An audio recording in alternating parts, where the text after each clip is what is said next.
Ni kuri Top Figa TV, bakunze ibiganiro bya Top Figa TV, twongeye kwa ikaze ku biganiro binyura hano kuri Top Figa TV. By'ukuri rero nk'uko mwamaze kubyumva, ntabwo byoroshye. Ni amakuru tugiye kuba tubagezaho, amakuru adahumuriza imitima y'ababyeyi bamwe n'abandi barereye mu kigo cya Saint Christopher TVET iherereye mu karere ka Kayonza. By'ukuri rero hari kuri uyu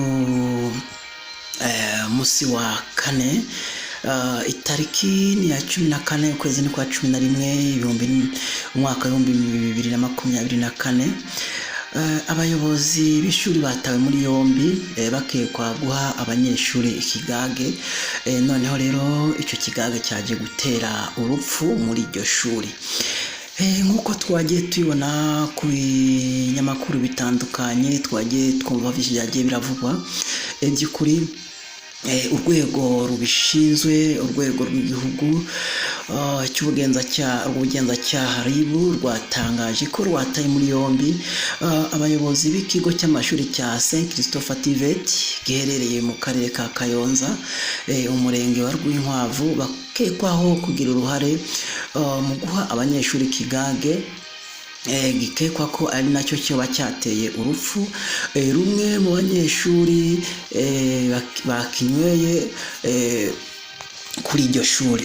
By'ukuri ni amakuru yagiye ababaza abantu, ni amakuru yagiye avugwaho byinshi, bibaze se abanyeshuri bigenda gute, bahuriye n'ikigage, ese icyo kigo cy'amashuri by'ukuri hageze abanyeshuri bahura n'ibyago nk'ibi kubera banyoye ikigage. Ubundi iryo shuri uhereye ku muyobozi ukajya kuri ba animatrice n'abandi babajejwe ubuzima bw'abana, ubundi baba bameze gute, babigize nk'uburangare, ese urupfu ntiruba rwatewe n'abo bayobozi nyene? Tubamenyesha ko uwo munyeshuri yapfuye avuka mu karere ka Gatsibo, yari asanzwe yiga mu iryo shuri nyene. Twamenyesha ko abatawe muri yombi rero bakekwa kugira uruhare mu urwo rupfu rw'abanyeshuri. Abamaze gutabwa muri yombi bamaze kumenyekana ni Masera Kayisire Marciane, ari nawe muyobozi w'icyo kigo cya Saint Christopher. By'ukuri nawe ubu ari mu minwe ya RIB. Ikindi rero twamaze kumenya, cyangwa se abandi twamaze kumenya, bamaze gutabwa muri yombi kubera urwo rupfu rw'abo bana. Hariho uwitwa Iribagiza Benigne, ushinzwe imyitwarire y'abanyeshuri y'abakobwa by'ukuri rero muri icyo kigo, kandi ni nawe ari na animatrice wo muri icyo kigo. Sabo gusa, hari n'undi witwa Mambara Jean Baptiste, ushinzwe icungamutungo muri iki kigo, nawe ubu ari mu maboko ya RIB, na sere cyangwa se Masera Ingabire Marie Chantal, ushinzwe imyitwarire y'abanyeshuri bose, mu cyongereza mwita charge of discipline muri iki kigo. By'ukuri nyine urumva nta kindi kintu cyari bukorwe uretse by'ukuri rero kwegera abo bantu, cyangwa se uretse ko nyine urwego rwagomba kubafata kugira ngo babaze ibiriko biragenda biba, cyangwa se ibyamaze kuba. Twamaze kwegera rero abashinzwe cyangwa se abashinzwe gutanga amakuru muri RIB. Umuvugizi wa RIB Dr Murangira Bitieri yatangaje ko abayobozi bafunzwe mu rwego rw'iperereza kugira ngo hamenyekane icyatewe urupfu rw'umwana, cyangwa se n'abandi bakaba barwaye. Rero twamaze kumenya ko abarwaye ari benshi muri iryo shuri, by'ukuri bazira uburangare bw'abayobozi. Umubiri we yamaze kwitaba Imana, ubu tuvugana wamaze gushikanwa muri Rwanda Forest Institute kugira ngo by'ukuri hakorwe amatoza cyangwa se hakorwe isuzuma rize guhava rimenya icyatewe by'ukuri ubwo urupfu rw'uwo mwana. Rero abo tumaze kubabwira bamaze gutabwa muri yombi, by'ukuri ubu tuvugana bafungiwe kuri sitasiyo ya RIB ya Mukarange na Fumbwe mu gihe dosiye yabo igiye gutangwa kugira ngo yoherezwe ubushinjacyaha. Rero tubasaba gukanda subscribe kugira ngo amakuru yacu agende abageraho ku mwanya nk'uko twagiye tuyagezaho. Murabizi neza ko Tugufiga TV niyo yambere bashikiriza amakuru aba ameze.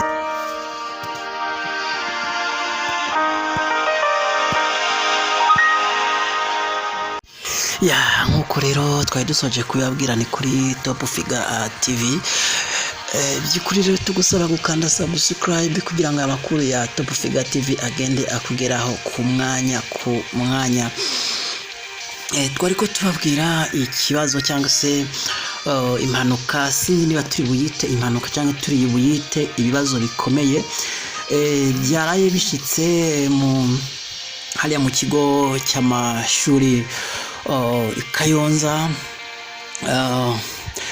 Noneho rero nkuko twagiye tubagezaho kuri Tugufiga TV, tugenda kenshi tunyarukira mu bigo by'amashuri tureba ngo mbega byifashe gute. Tugenda tubagezaho amakuru y'ibigo by'amashuri bitandukanye nkuko abasanzwe bakurikira Tugufiga TV mugenda mubigezwaho. Noneho rero twagira tubibutseho gake, mbega amategeko avuga iki ku bijanye n'ikintu n'icyaha nk'iki kiba cyabereye mu bigo by'amashuri. Muribuka ubushize tubagezaho ibyabereye hariya mu karere ka Ngoma, tubagezaho ibyabereye mu ntara y'Amajyepfo, mbese mu bigo bitandukanye uko abayobozi cyangwa se abarezi bagenda ko bakwiye kuba bitwara mu bibazo nk'ibi cyangwa se mu kazi kabo ka buri munsi.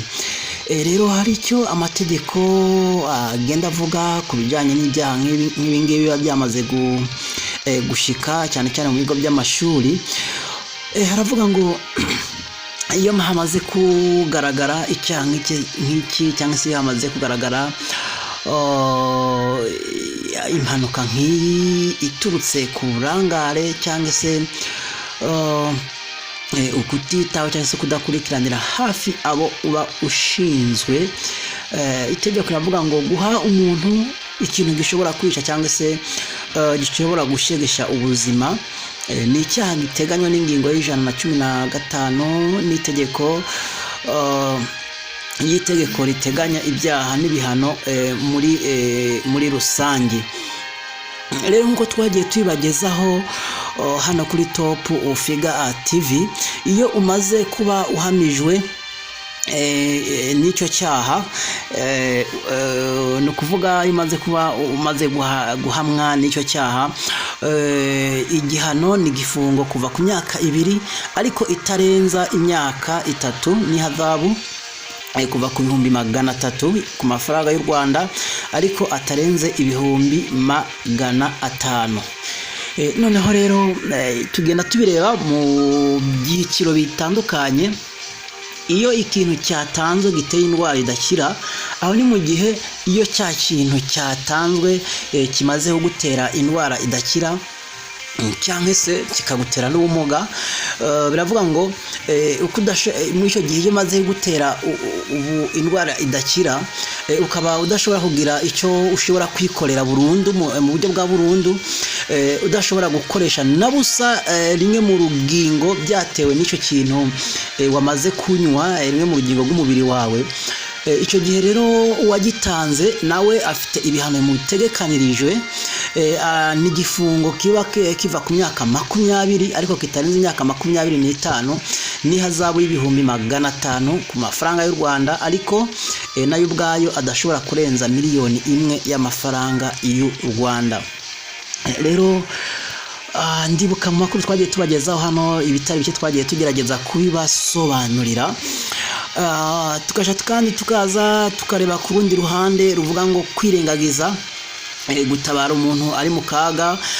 Cyo ni icyaha giteganywa n'ingingo ya 244 y'itegeko riteganywa ibyaha n'ibihano muri rusange. Ndibuka ubushize twagiye tubibagezaho hamaze kuba ikibazo hariya mu karere ka mu karere ka Ngoma. Iyo igihe umunyeshuri nawe yaza gupfira ku ishuri bitewe n'urugomo rw'abanyeshuri bagenzi be, twagiye tubabwira ibyategekanywa ku bamaze gufatwa bagafungwa n'abandi bagenda bakekwaho icyo cyaha. Noneho rero igihano cyacu nacyo ni igifungo kuva ku mwaka umwe ariko kitarenze imyaka 3 n'ihazabu y'ibihumbi 300 mafaranga y'u Rwanda, ariko adashobora kurenga amafaranga ibihumbi 500. By'ukuri rero ngayo nguko nuko bimeze. Ayo niyo makuru twashoboye kugenda tubataruriza, twagiye tujya tubashakira. Noneho rero tubasaba gukomeza gukanda subscribe no gukomeza gukurikira ibiganiro bya Top Figure TV. By'ukuri ariko murumva ko biba bibabaje mu kigo cy'amashuri, aho umubyeyi ashobora gushira umwana kandi by'ukuri ariho aba yizeye umutekano w'umwana, wagira gutyo kuma ngo ikigage ngo kishe umwana, wagira gutya ngo kumva ibintu byishe umwana. Deja ntabwo nicyo kigage ubwacyo kiba cyemewe ku banyeshuri cyangwa se kwinjira mu kigo. Umuntu akatangira kibaza kinjiye mu kigo gite kugeza aho cyageza aho giteza impanuka. Akageni rero ntabwo biba byoroshe.